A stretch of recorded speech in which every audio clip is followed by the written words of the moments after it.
A couple days ago, some of the progressives, quote, elected progressives in the House, uh, sent this letter to Senate leadership, to Mitch McConnell, to Chuck Schumer. And in the letter, they were basically calling on the Senate to not confirm any corporate appointees that Joe Biden would pick for Senate confirmation. There's been a spectrum of reaction to this letter from people on the left. There have been some people who take this as the left showing they got some kind of fight, that there's some signs of life here, and they're not just gonna get rolled and kicked to the side in the Biden administration. So they're laying down a line, they're throwing down the gauntlet, whatever the fuck the phrase is. There's some people who've been saying that, and there's others who are saying that this is just another pathetic example of how weak the so-called, quote, elected progressives in Congress are, that they're just going to send a weak sauce, sternly worded letter to not even to Joe Biden, to Chuck Schumer and Mitch McConnell, as if that's going to do anything. And pretty sure it's easy for you guys to guess which side of that I'm on. I think the letter was performative bullshit. I think it's a joke, and I'll get into some of my specific disagreements or problems with this letter and this whole strategy. But Jimmy Dore actually did a pretty good video about this on his channel a couple days ago. Again, pretty easy for you guys to guess which side of this debate he's on. He went off, blew up over this bullshit letter. And so I have two clips from that video. One clip is him criticizing the letter, and then the other clip is he's saying something that I've heard him say on the show before, and I find it pretty interesting, so I want to talk about it. Basically calling out AOC for not only being a sellout, but being afraid to come back on his show to do an interview and actually answer tough questions from somebody who's on the left, who isn't just going to kiss her ass like you interview would see from like Emma Vigeland or Cenk Uygur or any of the other Young Turks type people in new media. Fair point, and especially since she was on his show before. So I have two clips, those two clips, and so I'll show you that and I'll break it down. But first, you guys know the deal. I've talked about this on the show before. I need help from the audience to make this sustainable. I need to be able to make money from the show so I can focus on making more content for you guys and better content for you guys. YouTube froze my ad account. I've talked about this already before. I can't unfreeze my account without it's this whole process. They aren't playing any ads on any of my videos. I can't even cash the check for the money that they do owe me until I unfreeze my account, and it's been months. I have no idea when this is going to happen. So I've been asking people in the audience to help me out. I've gotten some help from some of the amazing people in my audience. You can sign up to my Patreon account. The link to that is in my about page on the YouTube channel. If you want to do a one-time contribution, I also put a link to a PayPal in the about page of my YouTube channel. Thank you so much to all the people who've contributed in those two ways over the last few weeks. It really means a lot to me. And also I'm doing a partnership with this company called Mask Up, where I get a special link. I put it it's in the about page of my YouTube channel. And if you click the link and make a purchase at the website, I get 20% commission. So they sell those reusable cloth masks. They're about $17. So if you're looking for a mask, everybody needs to wear them inside anyway. You might as well buy it through my special link, and I get the 20% commission. So now that that's out of the way, let's get back to this story. So I'm gonna play the first clip that I have of Jimmy Dore criticizing this letter, and then we'll come back and break it down. Well, I hate to break it to you, AOC, Raul Gravalia, Ayanna Pressley. I hate to break it to you, you performative theater actors.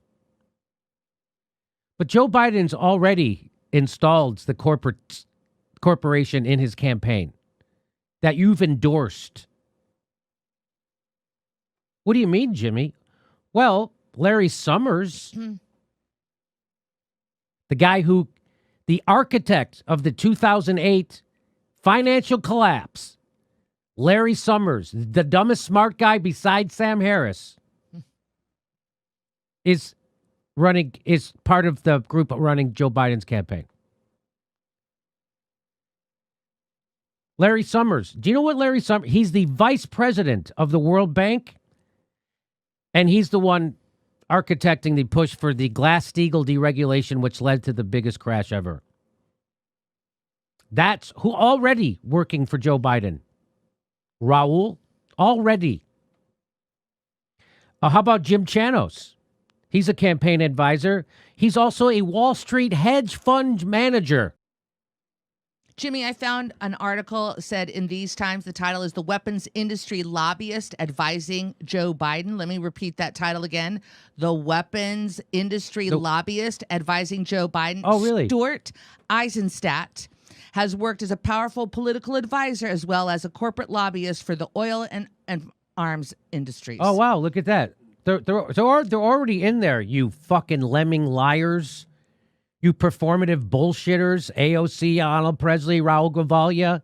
You're all a bunch of performative bullshitters that don't have a spine. You're just there to sheepdog progressives and workers into a fucking pro-war corporate party that screws them at every turn but takes care of you, right? Right? Right? Yes. Bunch of fucking nutless wonders, the progressives in Congress. So somebody show me the lie there. Show me the lie anywhere in that clip. You can't find it. So there's so many interesting things that Jimmy said that I want to get to. But first, let me just comment on this pathetic display of weakness that is this letter. Now, people are going to say, "Hey, man, you guys always saying they should do something. They should stand up to the corporate Democrats, whatever." So now that they do it, you complain that it isn't enough. So you can't win for losing, and it looks like you guys just want to be mad and complain. No. What we're asking for is an actual knockdown, drag-out fight over policies, over personnel, and for the quote elected progressives to actually take a side and stop trying to suck up to corporate Democrats. That's what we actually want. And this letter is the exact opposite.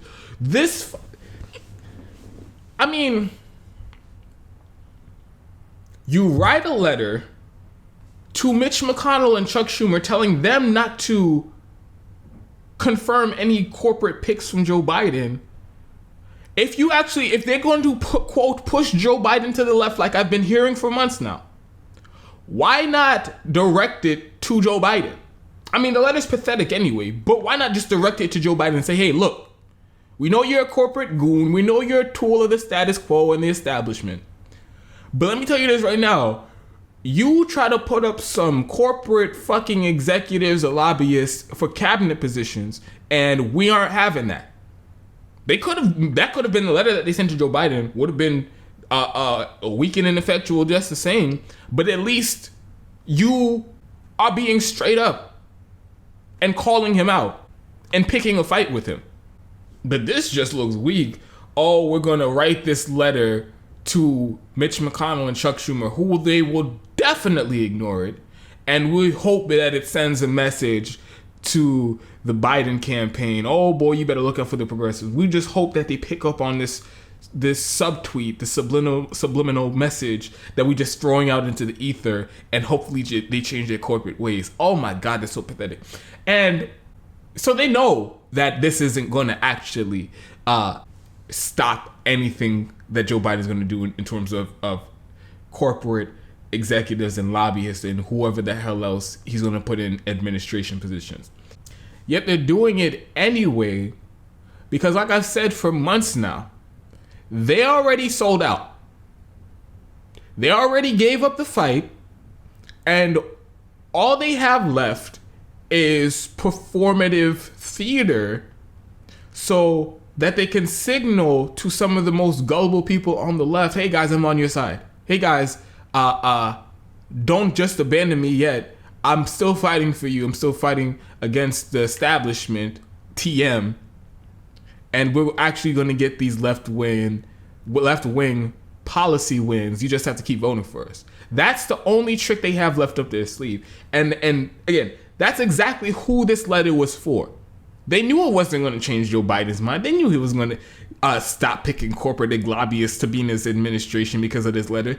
They know Mitch McConnell and Chuck Schumer aren't going to read that letter. I'm like, oh my God, huh?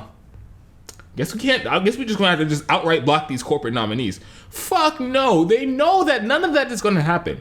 So all the entire purpose of this letter is to pretend like they're doing something. And I'm so tired of this. I'm so over this. With all the crisis level shit going on in this country, economy imploding, virus raging out of control, and all we get from the alleged best people in Congress is performative theater, virtue signaling, and grandstanding. And they're not actually trying to fix any problems. They're not actually putting up a fight to do anything for anybody.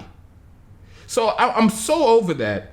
And the whole audience is Young Turks fans. That's basically it. That's the best way I can describe it. The audience of this letter was the Young Turks fans and people equally as gullible in new media.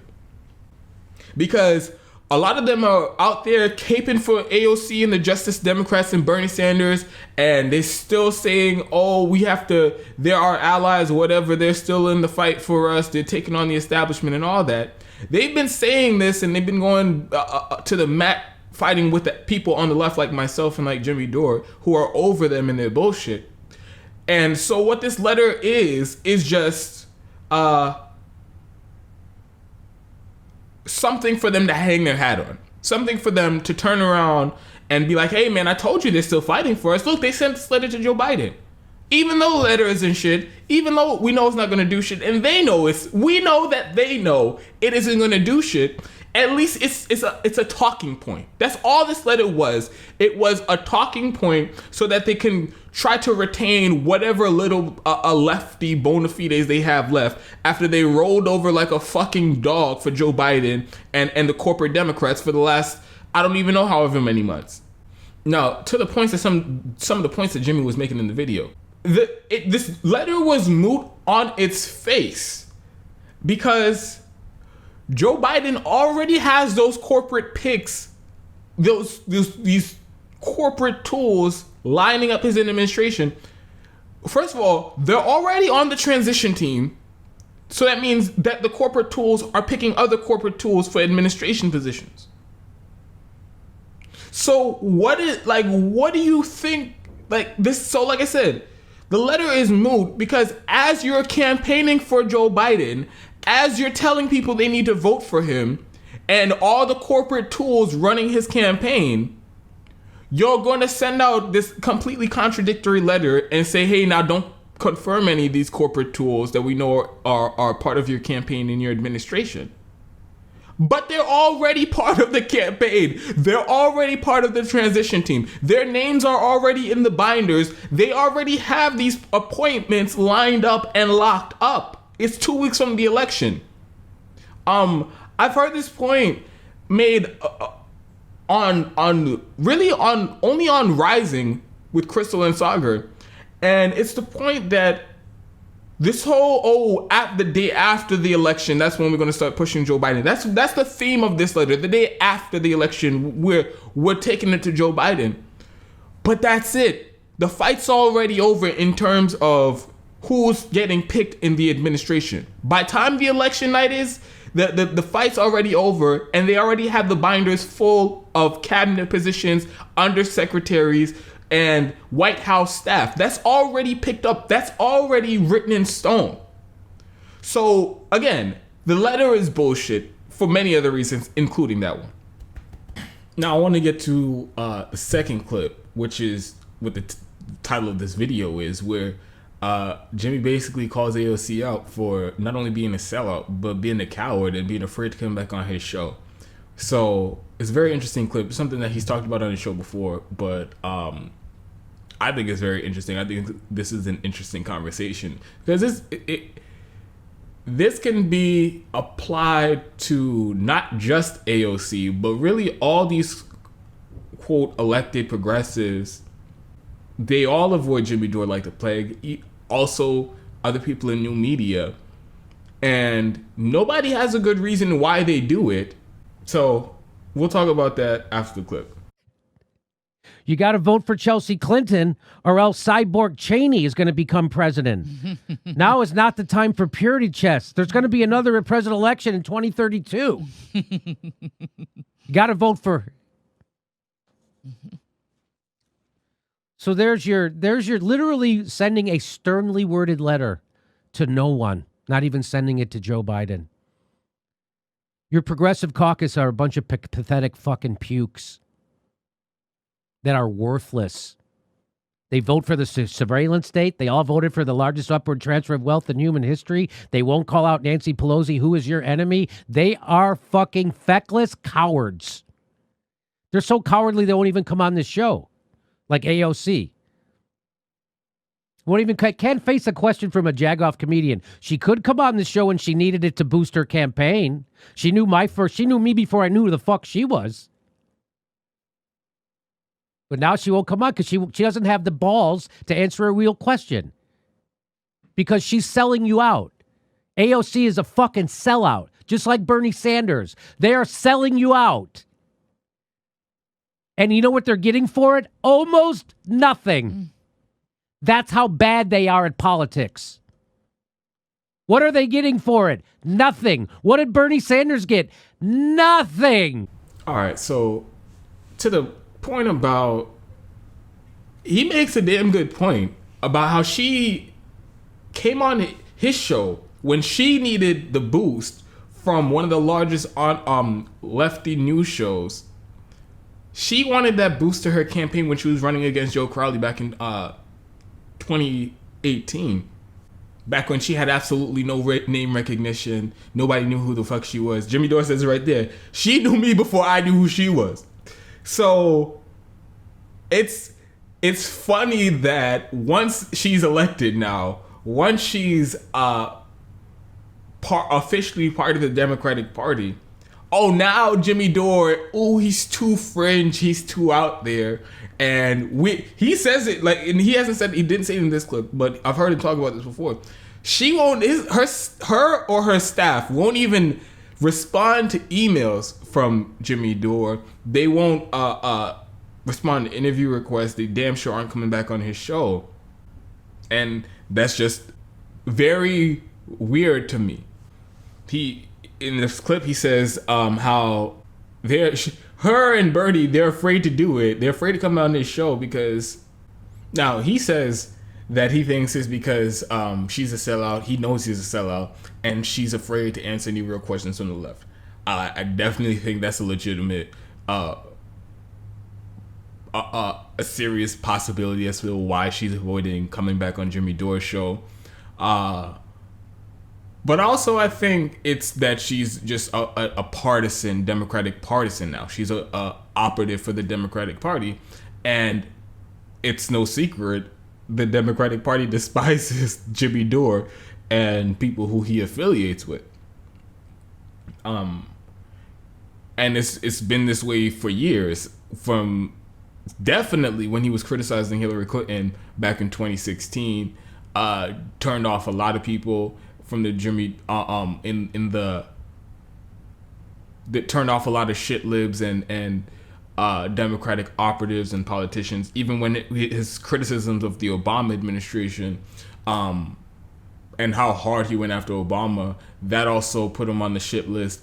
And after the 2016 election, how dogged he's been debunking Russiagate and calling out this bullshit on his show.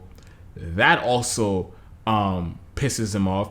And he's just one of the most vocal critics of the Democratic Party and the Democratic establishment in new media, in any type of news media. And he has a pretty big platform, almost 1 million subscribers on YouTube. So he's been persona non grata in the Democratic Party for a very long time. And they have all these excuses and rationalizations as to why they don't like Jimmy Dore. Oh, he's brash, he curses a lot, and like to call him a conspiracy theorist and all this. All the claims that people used to smear him are bullshit. And a lot of people who are in the Democratic Party, whether it's like some type of explicit command in a newsletter or whatever it is, but just like with Julian Assange, there is clearly something going on in the Democratic Party where they're told, don't talk about this, don't talk about this person, don't associate with this person, this is a bad person, and if you do, you're in the bad graces of the Democratic Party. So like Julian Assange, they don't talk about it, and like Jimmy Dore, they won't be caught dead on his show, even though he does better work than almost any other news show that they go on. And I just always thought this like the mythology around Jimmy Dore and what he actually does on the show is so different, and I've always been like intrigued by this. You have, because like I said, all the other shit that they call him a conspiracy theorist, or all the smears that they level against Jimmy Dore, some of them might be true. Like I said, they call him brash and they say he curses a lot. Yeah, that's true, but who gives a fuck? And the point I'm trying to make is, none of the shit that they accuse him of overrides all the good shit that he does on the show. None of that overrides how he's been more correct than on some of the most important and defining issues of our time. More correct than almost anybody in news media. Like I said, Russiagate, the 2016 election, criticizing the Democratic Party, criticizing U.S. imperialism and military intervention around the world, criticizing our role in Yemen and in Syria, calling out the bullshit false flag gas attacks that they're trying to pin on Bashar al-Assad. He's been covering the OPCW whistleblowers who are coming out and saying, yes, this is bullshit. This investigation is a fraud, it's a sham. They aren't allowing us to look into certain things, and they're blocking our findings that contradicts their official narrative. So the whistleblowers from the OPCW have been saying that, yeah, the whole gas attack shit that about Assad gassing his own people, that's been made up this entire time. Jimmy Dore are one of the only people talking about that. So I find it, whenever anybody on the left tries to distance themselves from Jimmy Dore, it makes me question them and question their loyalties to the Democratic Party and the Democratic establishment. You could say the same with Bernie. Again, Jimmy Dore, one of the largest online news platforms, definitely for the left. And Bernie Sanders didn't go on his show during either presidential run. Like, make that make sense to me. Either you don't want to answer some of the questions that you know he's going to ask, or a combination of that, and you got the order, you got the edict from on high that Jimmy Dore equals bad, Jimmy Dore is a bad person, and you're not allowed to associate with him. Either one of those are bullshit excuses. Try to act like he's fucking Alex Jones or some shit. Act like he's especially nefarious and toxic compared to everybody else. But you'd go on Nicole Wallace's show, right? A fucking war criminal, literal war criminal, lied the country into war, covered up the war crimes of the Bush administration, was his goddamn communications director for a while, and running his press shop. So Nicole Wallace is a war criminal. She cavorts and carry on with warmongers and war criminals, people who've done genocide for profit. You'd still go on her show, no questions asked, and be fucking berated and smeared and talked down to and all that shit, because it's accepted in the mainstream, in the Washington bubble that's a lot of people you're allowed to have conversations with. So he does it, and he doesn't question it. But when it comes to Jimmy Dore, oh no, that's especially toxic. Oh, we can't touch that one with a 10-foot pole. And it's specific, like I said, it's especially pathetic coming from AOC, seeing how she was begging to come on his show when she needed the clout, when she needed to be put in front of a lefty audience, a large lefty audience, and Jimmy Dore had one of the largest lefty audiences in the country. Oh, then she didn't have a problem with it. But now that she is where she is, she's part of the club. She sold out. Now Jimmy Dore is bad. Now Jimmy Dore is toxic, and now she doesn't want anything to do with him. So it's an interesting conversation. Let me know what you guys think about it in the comment section. And yeah, we can have a discussion about this.